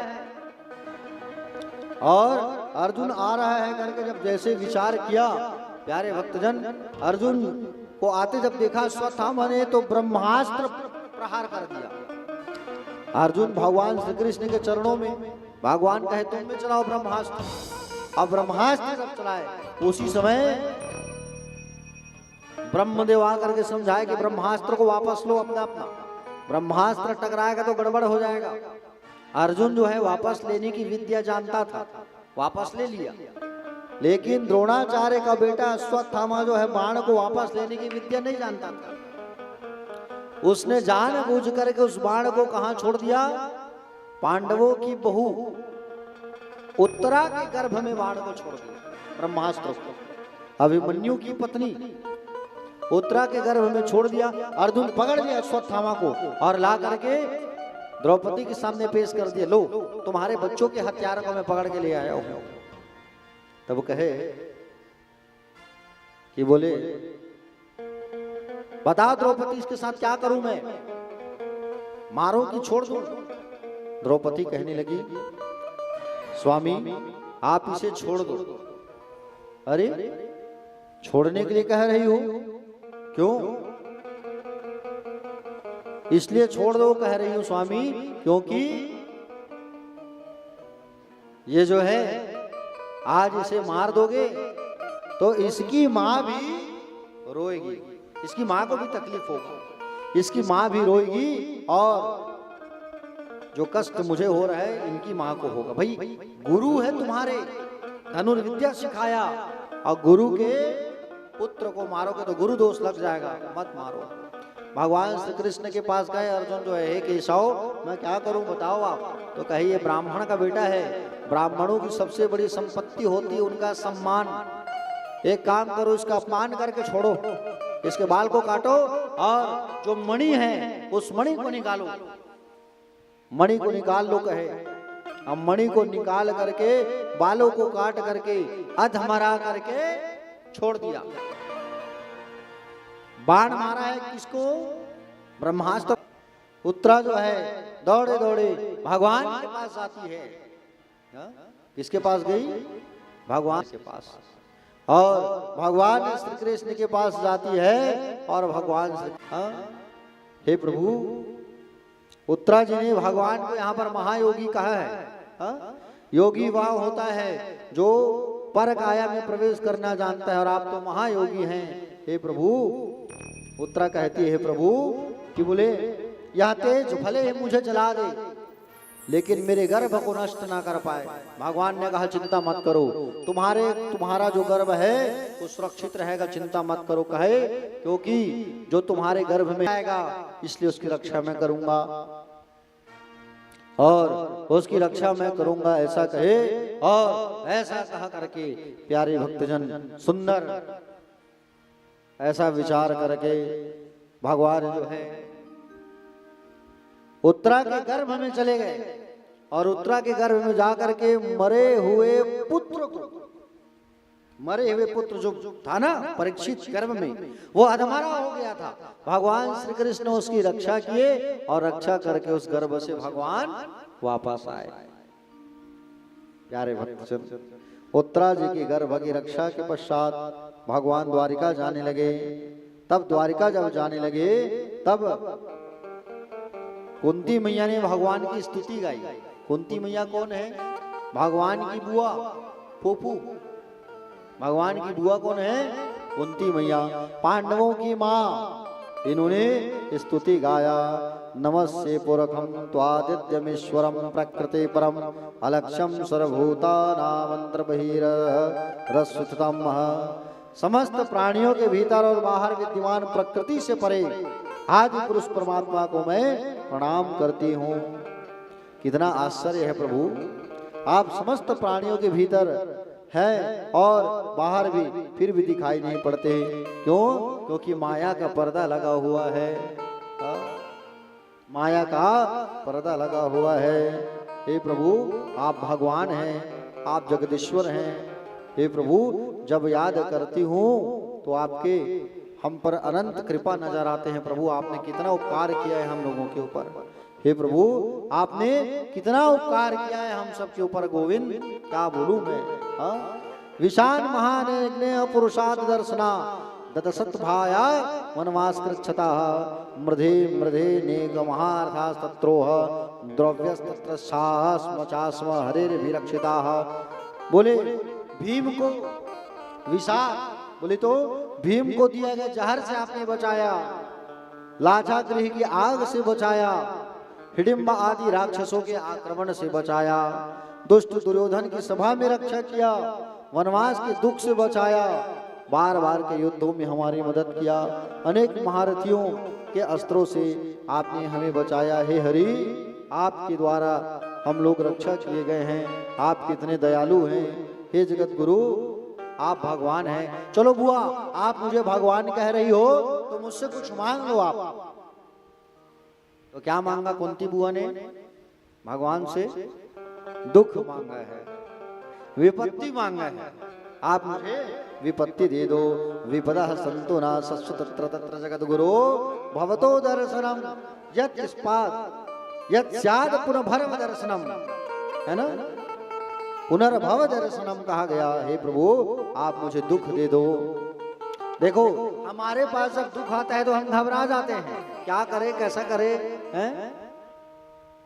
प्यारे भक्तजन, जब भी दुख आए तो दुख में घबराना मत, क्योंकि दुख में दीनानाथ हमारे साथ होते हैं। दीनानाथ भगवान जो है हमारे साथ खड़े होते हैं, तो दुख में कभी घबराना मत। इसलिए कहा गया है, क्यों घबराऊं मैं, मेरा तो श्याम से नाता है।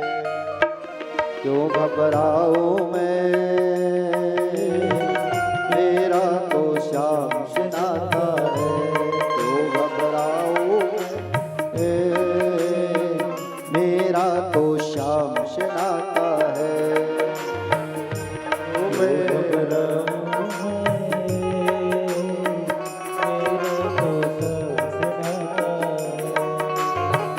मेरी ये जीवन गाड़ी, मेरी ये जीवन गाड़ी श्याम चलाता है। क्यों घबराऊं मैं, मेरा तो श्याम से नाता है। क्यों घबराऊं मैं, मेरा तो श्याम से नाता है।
जब जब मुझको पड़ती है दरकार, श्याम हमेशा रहता है तैयार। जब जब मुझको पड़ती है दरकार, श्याम हमेशा रहते हैं तैयार। श्याम ने मुझ पर किया बहुत उपकार, श्याम ही मेरे जीवन का आधार। श्याम ने ही किया बहुत उपकार, श्याम ही मेरे जीवन का आधार।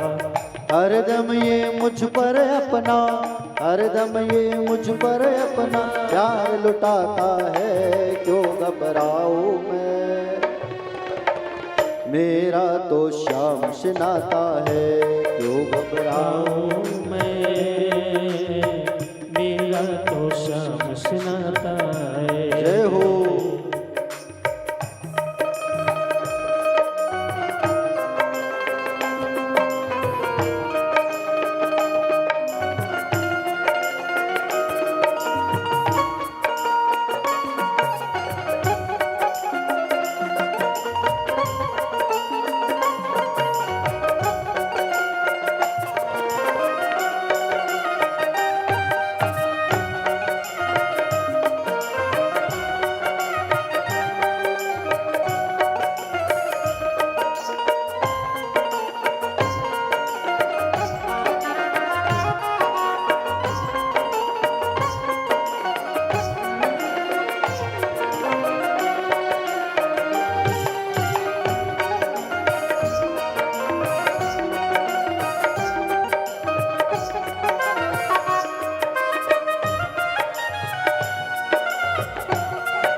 दुख के बादल जब जब मंडराते, श्याम नाम लेते ही छट जाते।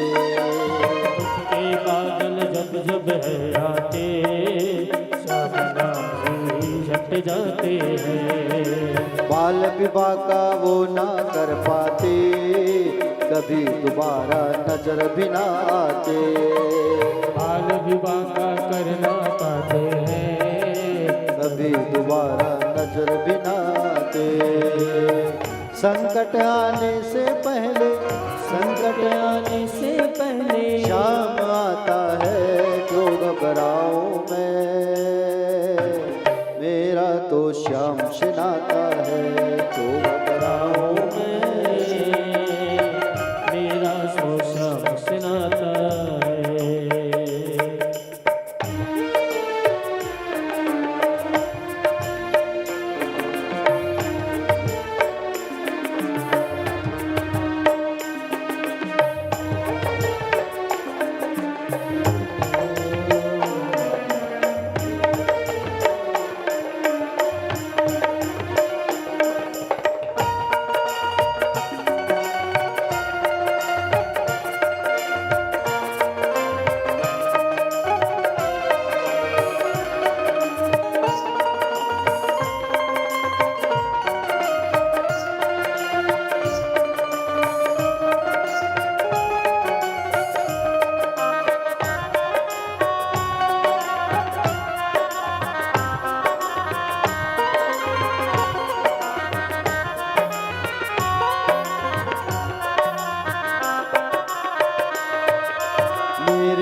जो भी ख्याल, श्याम व्यवस्था करता है तत्काल। मेरे मन में आता है ख्याल, श्याम मेरा ये करता है यार। हर पल मुझको यही रहा संभाल, श्याम कृपा से मैं हूँ माला माल। ये मुझको करता है संभाल, श्याम कृपा से मैं हूँ माला माल। जिसके लायक ही नहीं मैं, जिसके लायक ही नहीं मैं, जिसके लायक ही नहीं मैं, जिसके लायक ही नहीं मैं, वो मिल जाता है क्यों घबराऊं मैं। मेरा तो श्याम से नाता है क्यों घबराऊं मैं। मेरा तो श्याम से नाता है।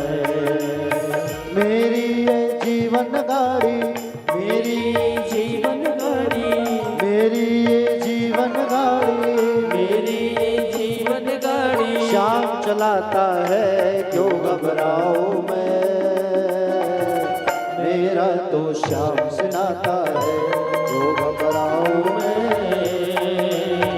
मेरा तो श्याम से नाता है। क्यों घबराऊं मैं, मेरा तो श्याम से नाता है क्यों घबराऊं मैं, मेरा तो श्याम से नाता है। मेरा तो श्याम से नाता है। मेरा तो श्याम से नाता है। मेरा तो श्याम से नाता है। क्यों घबराऊं मैं, मेरा तो श्याम से नाता है।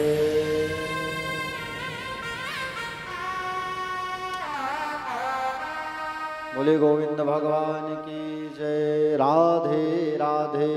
श्याम से मिला दे। तो भगवान से मैया ने दुख मांगा है, हे प्रभु जब सुख रहता है तब हम आपको याद नहीं करते, और दुख जब आता है तब आपको याद करते, तो आप हमारे साथ रहते हो, इसलिए आप मुझे दुख ही दे दो। कम से कम आप मेरे भगवान श्री कृष्ण द्वारिका गए ही नहीं, द्वारिका जाने वाले थे, भगवान नहीं गए। एक दिन भगवान श्री कृष्ण ने देखा कि युधिष्ठिर जी प्रायः उदास रहते थे, क्योंकि वे स्वयं को महाभारत युद्ध का कारण मानते थे। मेरे कारण युद्ध हुआ है, मेरे कारण युद्ध हुआ, ऐसा कारण मानते थे। भगवान श्री कृष्ण युधिष्ठिर आदि को लेकर के कहाँ गए? भीष्म पितामह के पास। भीष्म पितामह बाणों की सैया पर सोए हुए हैं। भीष्म पितामह के पास लेके आया पांडवों को, भगवान को प्रणाम करते हुए युधिष्ठिर जी से कहते हैं कि हे राजन, ऐसा साक्षात ईश्वर आद्य पुरखा नारायण अस्ति। पितामह भीष्म अर्जुन से कहते हैं कि हे अर्जुन, तुम्हारा जीवन धन्य है, तुम्हारा जीवन धन्य है।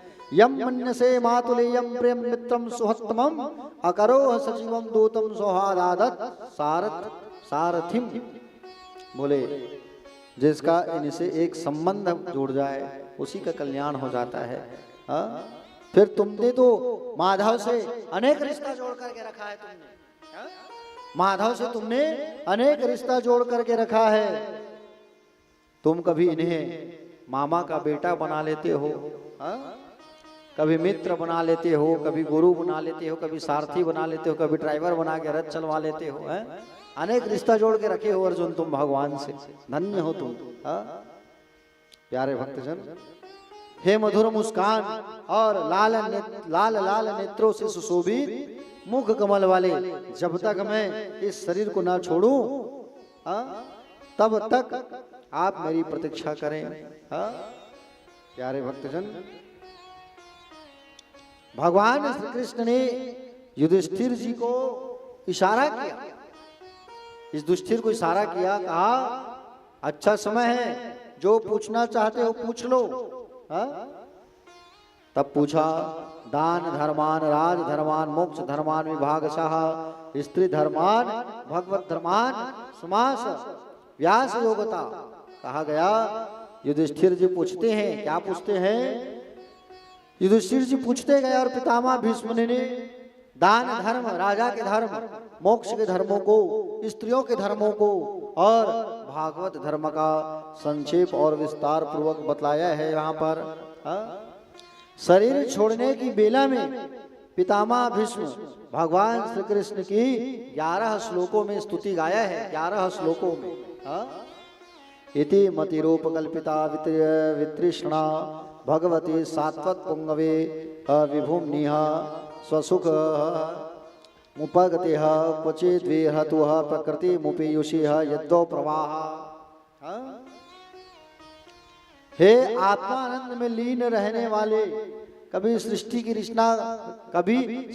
रचना करते समय प्रकृति को उपेयुषु माने स्वीकार करने वाले, हे शिरोमणि भगवान, हे भगवान, आप में मैं अपने निष्काम बुद्धि लगा रहा हूँ। हाँ प्यारे भक्तजन, 3 प्रकार की तृष्णा होती है, 3 प्रकार की तृष्णा होती है, किंतु पितामह भीष्म की मति में कोई तृष्णा नहीं है। समझ रहे हो ना, पितामह की बुद्धि में कोई तृष्णा नहीं है। हे तीनों लोकों में सबसे सुंदर, तमाल के पत्ते के समान श्याम वर्ण वाले, प्रातः काल के सूर्य के किरणों के समान पीतांबर से अलंकृत, घुंघरालू बाल से ढके हुए, मुख कमल वाले आप में मेरी निष्कमट रहती हो। हे भगवान सुंदर, इस प्रकार से भगवान की स्तुति गाने लगे भीष्म पितामह जो है, और कहा हे भगवान, हे प्रभु, आपसे निवेदन है, जब भी मैं देह को त्याग करूं, आप मेरे सामने रहना कहा। किसने? भीष्म पितामह ने, दादा ने। हाँ क्या कहा? आप लोग भी रोज कहा करो भगवान से, क्या कहा करो आप लोग भी, कि गोविंद मेरी यह प्रार्थना है, भूलू न मैं नाम कभी तुम्हारा, निष्काम होकर दिन रात गाओ, गोविंद दामोदर माधवेति, नाता भला क्या जग से हमारा, आए यहाँ क्यों कर क्या रहे हैं, सोचो विचारो हरि को पुकारो, गोविंद दामोदर माधवेति। हे भगवान, इतना करना भीष्म पितामह कह रहे हैं, जब मैं मृत्यु की शरण में रहूं, आप मुझे दर्शन देने जरूर आना। आप लोग भी यही कहा करो, हे भगवान, जब हम मृत्यु के समीप रहे, आप दर्शन देने जरूर आना, क्योंकि मृत्यु कभी बता के नहीं आती, मैं आ रहा हूं करके। मृत्यु जो है कभी बता के नहीं आता, इसलिए भगवान से प्रार्थना करते रहना चाहिए, कहते रहना चाहिए, भगवान आप सामने रहो। मान लो जाए आजकल अटैक का जमाना चल रहा है, हार्ट अटैक, तड़फड़ अटैक आ गया, मर गए, तो भगवान का दर्शन होगा क्या? अचानक कैसे पुकारोगे आप? नहीं पुकार पाओगे। इसलिए पहले से बोल दिए रहो भगवान को, पहले से कह दिए रहो, ये भगवान आप जो है सामने रहना मृत्यु के समय। ऐसा भगवान को सुंदर प्रार्थना करके कहना कि गोविंद दामोदर माधवेति, गोविंद मेरी यह प्रार्थना है, भूलो न मैं नाम कभी तुम्हारा, निष्काम होकर दिन रात गाऊं, गोविंद दामोदर माधवेति। क्या कहा करो भगवान से? भगवान से कहा करो, इतना तो कर न स्वामी, इतना तो कर न स्वामी, जब प्राण तन से निकले, गोविंद नाम लेकर, गोविंद नाम लेकर, तब प्राण तन से निकले। भगवान से प्रार्थना करते रहना चाहिए। इस प्रकार भगवान जो है वापस द्वारिका गए। कुछ दिनों बाद महाराज परीक्षित का जन्म हुआ। ठीक है, परीक्षित जो अधमरा हो गया था उसकी रक्षा किए थे भगवान गर्भ में जाकर। उस परीक्षित का जन्म हुआ और युधिष्ठिर जी ने ब्राह्मणों को बुला करके सुंदर सोना का दान किया, गौ माता का दान किया, हाथी घोड़ा आदि का दान किया।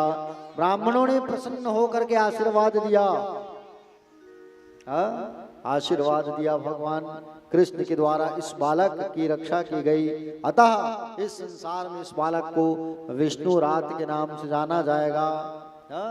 भगवान को मालूम चला कि मेरा नाती आया है, भगवान की बहन सुभद्रा, और सुभद्रा का बेटा कौन है? अभिमन्यु। तो भगवान का भांजा हो गया। अब भांजा का बेटा नाती हो गया, तो भगवान नाना बन गए। तो भगवान जो है नाना जब बने तो सुंदर कपड़ा और सुंदर जो है मेखला, सुंदर लंगोटा, सुंदर सुंदर छोटा छोटा सामान लेकर के भगवान कहाँ आए? हस्तिनापुर आए। और बालक को हाथ में रखे और हाथ में रख के सिर में हाथ घुमा के नाम रख दिए परीक्षित।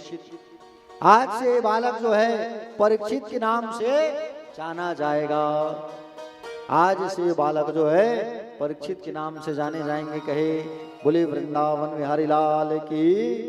परीक्षित उनका नाम पड़ा।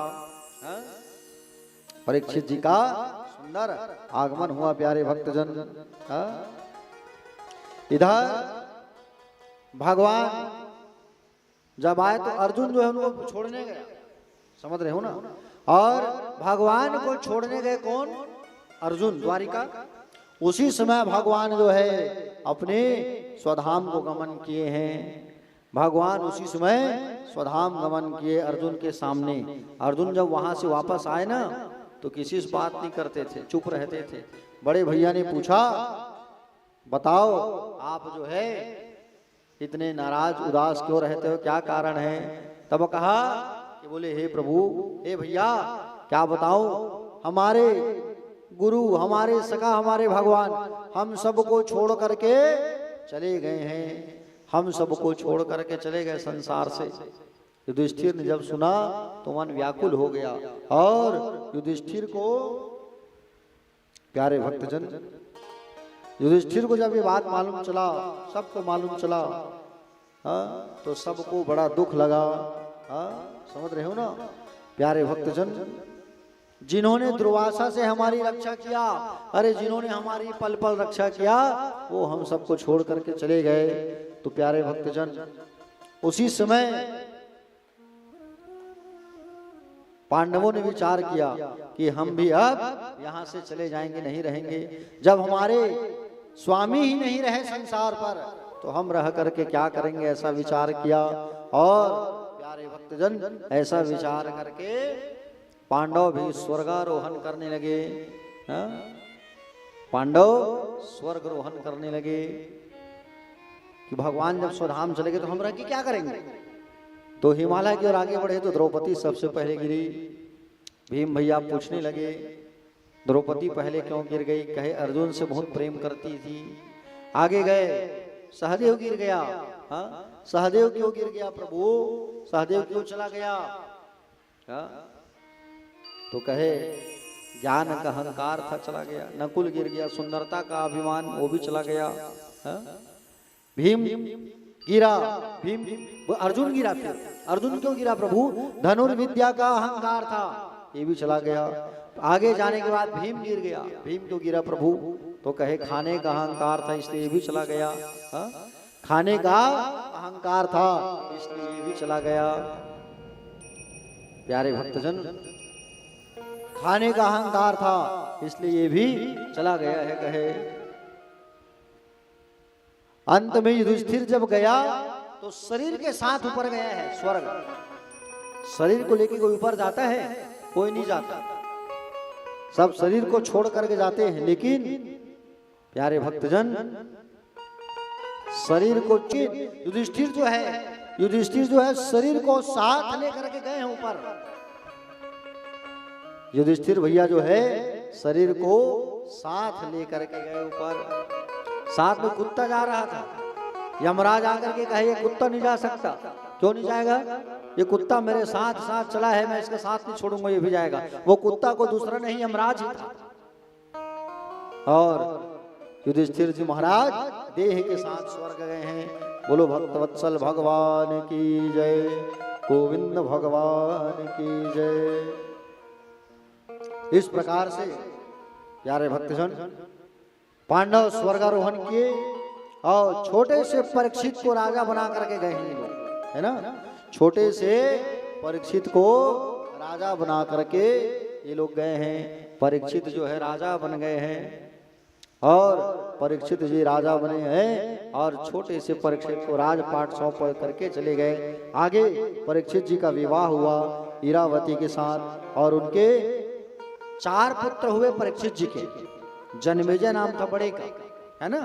परीक्षित जी सुंदर राजपाट चलाते थे और परीक्षित जी जो है सुंदर राजपाट चलाते थे, प्रजा का ख्याल करते थे, छोटे से छोटे बड़े से बड़े सबका ख्याल किया करते थे। कोई दुखी नहीं था परीक्षित के शासन काल में।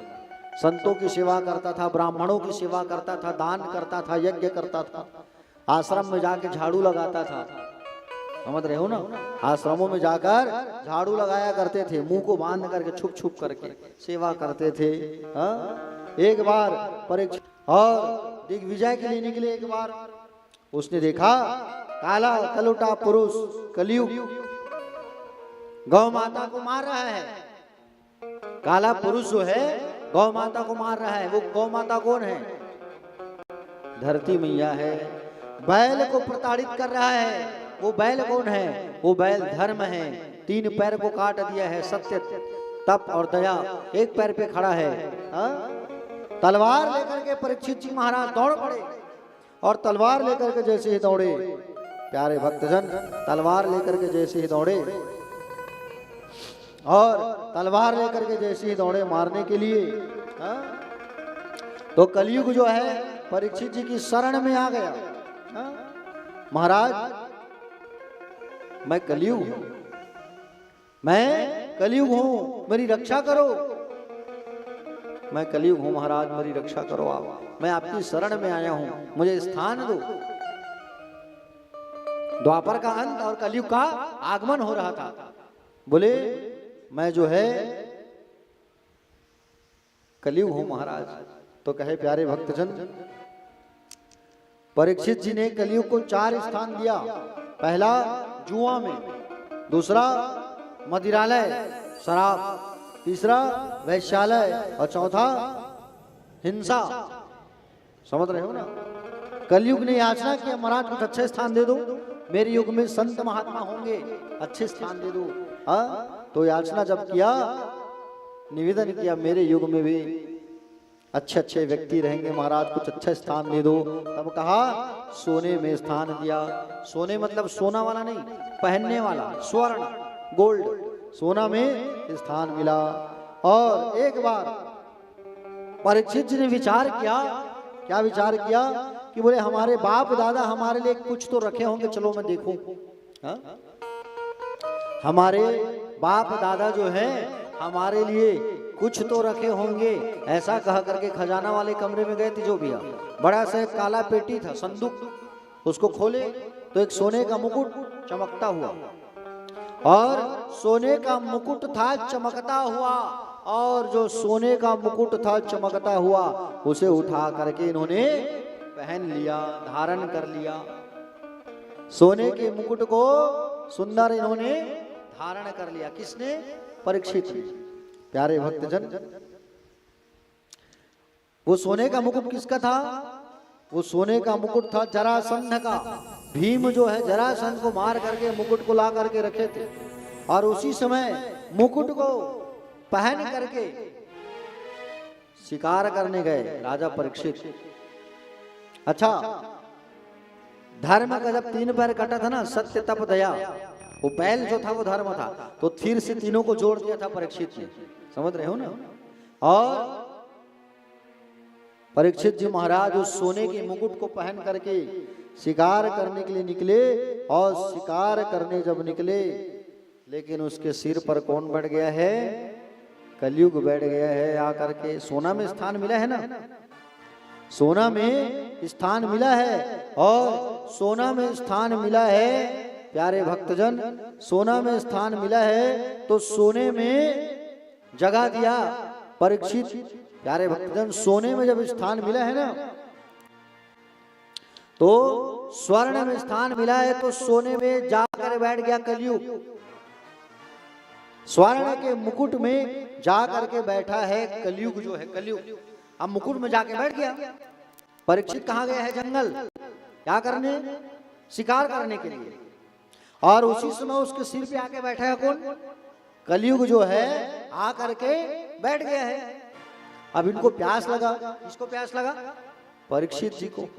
और परीक्षित को जब प्यास लगा, तो परीक्षित जी को जब प्यास लगा, प्यारे भक्तजन, तो परीक्षित जी को जब प्यास लगा तो परीक्षित जी कहाँ गए? एक आश्रम में गए। आश्रम किसका था? समीक ऋषि का। अब पानी मांग ले, वहां खड़े हो गए, यहाँ बैठे समीक महाराज, साधना मिलीन, आंख बंद है, और आंख जब बंद है साधना मिलीन है, पानी दो पानी दो पानी दो। वो ध्यान में मग्न है ना। वो गुस्सा आया तो मरे हुए सांप को माला बना करके डाल दिया। किसने? परीक्षित ने। महाराज संत के, साधु के गले में मरे हुए सांप को माला बना करके डाल दिया। अब मरे हुए सांप को माला बना करके डाला परीक्षित ने। पानी नहीं पिला रहे मुझे करके वहां से चले गए वो। परीक्षित जी जो है वहां से चले गए, प्यारे भक्तजन। और उसी समय बात मालूम चला श्रृंगी से, और श्रृंगी को जब ये बात मालूम चला कि हमारे पिता का अपमान किया गया है, मरे हुए सांप को डाल दिया। किसने? परीक्षित ने। मालूम चला, जाके बताया गुरु भाई लोग, बोले आपके पिता के गले में मरे हुए सांप को डाला है। अच्छा, किसने? परीक्षित ने। श्राप दे दिया जल उठा करके। श्राप ये दे दिया कि जाओ, तुमने हमारे पिता के गले में मरे हुए सांप को डाला है, मैं श्राप देता हूं तुम्हें कि 7वें दिन तक्षक नाग आएगा और तुम्हें डसेगा, जिससे तुम्हारी मृत्यु हो जाएगी। जाओ, मैं तुम्हें श्राप देता हूं कहे। और श्राप दे दिया प्यारे, मैं तुम्हें श्राप देता हूं कि तुम्हारी मृत्यु हो जाएगी 7वें दिन। तक्षक नाग के डसने से तुम्हारी मृत्यु होगी कहे, श्राप दे दिया। तक्षक नाग के डसने से तुम्हारी मृत्यु होगी 7वें दिन। श्राप मिल गया। श्रृंगी ने श्राप दे दिया परीक्षित को। क्यों? क्योंकि उसके पिता का अपमान किया।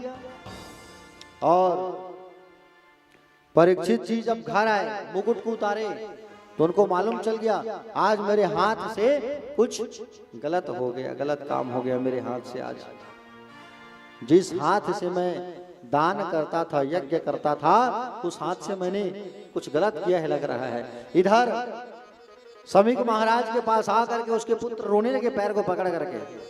अचानक समीक महाराज उठे, क्यों रो रहे हो बेटा? तब बताया कि बोले पिताजी आपके गले में मरे हुए सांप को डाल दिया। किसने? आपके गले में मरे हुए सांप को डाला है। किसने डाला? परीक्षित ने। अब मैंने उसे श्राप दिया है, 7वें दिन में मर जाएगा वो, तक्षक नाग आएगा उसे डसेगा। अरे बाप रे, तुमने बहुत बड़ा गलत काम कर दिया बेटा। उनको पता है कि नहीं? अरे जाओ उनको बताओ। एक चेला गया गौर भाट नाम का, और चेला जा करके परीक्षित के पास जाके बताया ऐसा सब बात है, आपको श्रृंगी ऋषि ने श्राप दिया है, आप हमारे महाराज के गले में माला को डाला था, सांप को, मरे हुए सांप को डाला था आपने, जिसके चलते आपको श्राप मिला है महाराज, आप कुछ उपाय कर लेना। परीक्षित जी महाराज पश्चाताप करने लगे कि मैंने जीवन भर संतों की, ब्राह्मणों की सेवा की, आज मुझसे इतना बड़ा अपमान कैसे हो गया। प्यारे भक्तजन, तुरंत राजा परीक्षित अपने बेटे जन्मेजय को राजगद्दी पर बैठा दिए, और राजगद्दी पर बैठा करके, राजगद्दी पर बैठाए, और राजगद्दी पर बैठा करके प्यारे भक्तजन जन्मेजय को राजा बना दिया। और वनवासी वेशभूषा धारण करके परीक्षित कहाँ चले आए? गंगा नदी के किनारे चले आए। और गंगा तट पर जब आए तो परीक्षित जी के श्राप का समाचार सुना, तो अत्रि, वशिष्ठ, च्यवन, भारद्वाज सब पहुंच गए वहां। विश्वामित्र, परशुराम सब आए। परीक्षित जी को श्राप लगा तो सब पहुंच गए, लेकिन करना क्या है ये कोई नहीं बता रहे हैं। उसी समय नारद जी जाकर के सुखदेव भगवान को कहे कि अब आपका कार्य आ गया है महाराज, का समय आ गया। प्यारे भक्तजन, उसी समय सुखदेव भगवान पृथ्वी पर स्वेच्छा से भ्रमण करते हुए व्यास पुत्र भगवान का वहां पर आगमन होता है। तत्र भगवद गमान व्यास पुत्रो यत्रच्य गामटम गामनो अनपेक्षा अलक्षलिंगो नीलाभ दुष्टो व्रतस्य बालरवधूत वेशा। सुंदर वहां पर सुखदेव भगवान का आगमन हुआ और सुखदेव भगवान का जैसे आगमन हुआ सब लोग खड़े होकर के सुंदर प्रणाम करने लगे। राजा परीक्षित को कहा गया सुखदेव भगवान आगे उठो।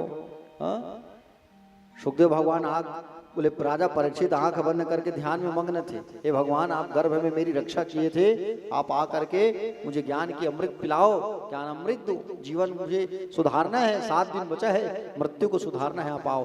तब भगवान सुखदेव वहां आए। सुखदेव जी कहे आंखें खोलो राजन। सुखदेव जी देखे, बोले परीक्षित ने देखा सुखदेव भगवान खड़े हैं, सुंदर पूजा किया, पाठ किया, आरती किया और सुंदर उनको आसन पर बैठाया गया और आसन पर बैठाए और सुंदर सुखदेव भगवान ने कहा चिंता ना करो राजा, हम तुम्हें भागवत कथा रसपान कराएंगे, भागवत कथा हम तुम्हें सुनाएंगे। 7 दिन है और तुम्हारा जीवन जरूर सुधरेगा। 7 दिन में 7 दिन बचा है, 7 दिन में तुम्हारा जीवन अवश्य सुधरेगा, चिंता ना करो, हम तुम्हें भागवत की कथा सुनाएंगे। अब यहाँ से प्रारंभ हुआ भागवत की कथा। सुनने वाला कौन? सुनने वाला कौन है? राजा परीक्षित। सुनाने वाला कौन? श्री सुखदेव जी भगवान। आओ एक बार सब मिलकर जय जयकार करते हैं और आज की वाणी को यहीं विश्राम करते हैं। बोली परीक्षित जी महाराज की जय, श्री सुखदेव भगवान की जय, भागवत भगवान की जय, व्यास नारायण भगवान की जय। आइए आरती की तैयारी करिए। आरती की तैयारी करते तक एक तो छोटा सा भजन ले लेते हैं, भजन करते तक आरती की सुंदर तैयारी कर लीजिए। बोलो भागवत भगवान की जय।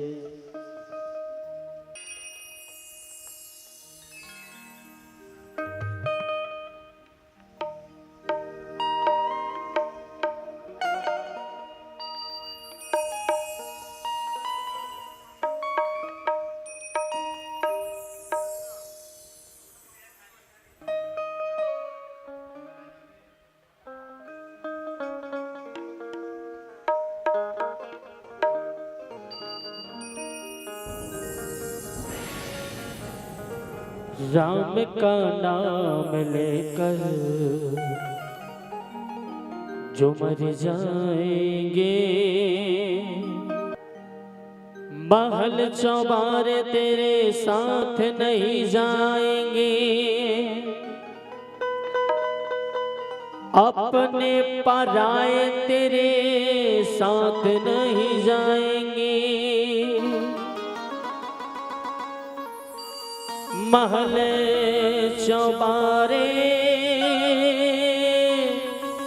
इधर भेज देंगे उधर जाएंगे, राम गाएंगे राम का नाम लेकर जो मर जाएंगे, वो अमर नाम दुनिया में कर जाएंगे, वो अमर नाम ये न पूछो,